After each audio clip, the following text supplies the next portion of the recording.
এই রকমের পাতা সিস্টেম টার্সেল যদি বানানো শিখতে চান তাহলে ভিডিওটা সম্পূর্ণ দেখুন।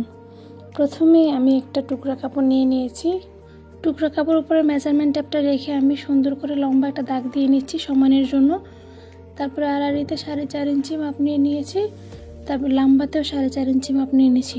দুনো পাশে আমি 4.5 ইঞ্চি মাপ নিয়ে তারপর নিচ থেকে দাগটা মিলিয়ে উপরের দাগটা মিলিয়ে এখন কাটিং করে নেব। এরকমের টার্সেলগুলো বানানোর জন্য কিন্তু বেশি কাপড়ের প্রয়োজন হয় না। আপনার ফেলে দেওয়া যে টুকরা কাপড়গুলো থাকে ওগুলো দিয়ে কিন্তু আপনি অনেক সুন্দর সুন্দর টার্সেল বানাতে পারবেন। এখন আমি অন্য একটা কালারের কাপড় থেকে ছোট্ট একটা টুকরা বের করে নিব। এখানে আড়াআড়িতে 3.5 ইঞ্চি মার্ক করে আমি দাগটা টেনে নিচ্ছি সমান করে। আমি এটা কেটে নিব, তারপরে বাকিটা মেজারমেন্ট করতেছি। এটা কেটে নেওয়ার পর আমি তো লম্বার মাপ থেকে 3.5 ইঞ্চি নিয়ে নেই, শুধু আড়াআড়িতে নিয়েছি। এখন আমি লম্বা থেকেও 3.5 ইঞ্চি মার্ক করে কেটে নিব কাপড়টা।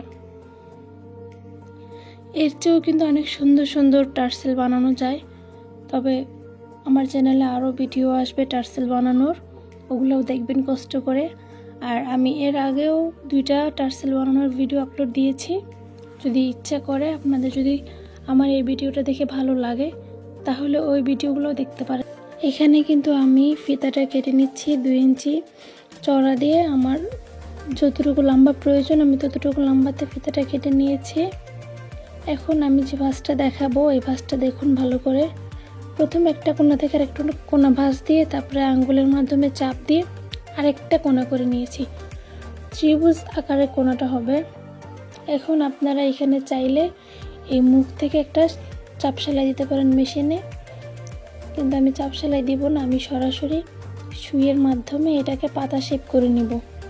আমি যেভাবে দেখাচ্ছি চেষ্টা করবেন এরকম করে করার জন্য। আমি একটু আপনাদের সুবিধার্থে টেনে দিয়েছি, মানে স্পিডটা বাড়িয়ে দিয়েছি যাতে আপনারা বিরক্তি ফিল না করেন। তো আমি কিন্তু খুব ভালো করে এটা সেলাই করার পরে, হাত দিয়ে সেলাই করার পরে ভালো করে গিট দিয়ে নিয়েছি। এখন মেশিনে চলে আসলাম। মেশিনে আসার পর যে পাইপিংয়ের কাপড়টা সেটা আমি সেলাই করে নিব। কিভাবে সেলাই করতেছি দেখলে বুঝতে পারবেন। আমি বেশি করে বোঝানোর প্রয়োজন মনে করি নাই, কারণ আমার চ্যানেলে অলরেডি আরও 2টা ভিডিও আছে টার্সেল বানানোর। ফিতাটা বানানো কমপ্লিট। এখন আমি যে পাতাটা বানিয়েছি ওই পাতাটার উপরে ওই পাইপিংটা রেখে, মানে ফিতাটা রেখে ভালো করে সেলাই করে দিতে হবে। ডাবল সেলাই করে নেবেন, সেলাই করে এটা আটকে দিবেন। এখন আরেকটা টুকরো কাপড় যে আমি কেটে নিয়েছি ওটার ডাবল ভাঁজে ভাঁজ করে নিতে হবে, কোনাকুনিভাবে ভাঁজ করে।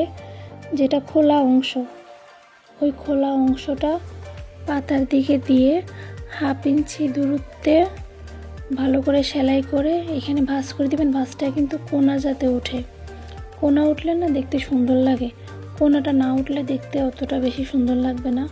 তারপরে উল্টাই নেবেন, সেলাই করার পরে উল্টাই নেওয়ার পরে হাত দিয়ে ভালো করে ঠিক করে নেবেন, ঠিক আছে? কারণ এটা তো এমনি এমনি ঠিক হয়ে যাবে না। তারপরে কমপ্লিট যে লুকটা হবে ওটা দেখলে আপনি নিজে ক্রাশ খেয়ে যাবেন। আপনি নিজেই চিন্তা করবেন যে আমি এত সুন্দর করে এটা বানাইতে পারলাম। তো দেরি করে লাভ নাই, এখনই বানানো শুরু করুন। আর নতুন নতুন ভিডিও পেতে চ্যানেলটি সাবস্ক্রাইব করুন। আল্লাহ হাফেজ।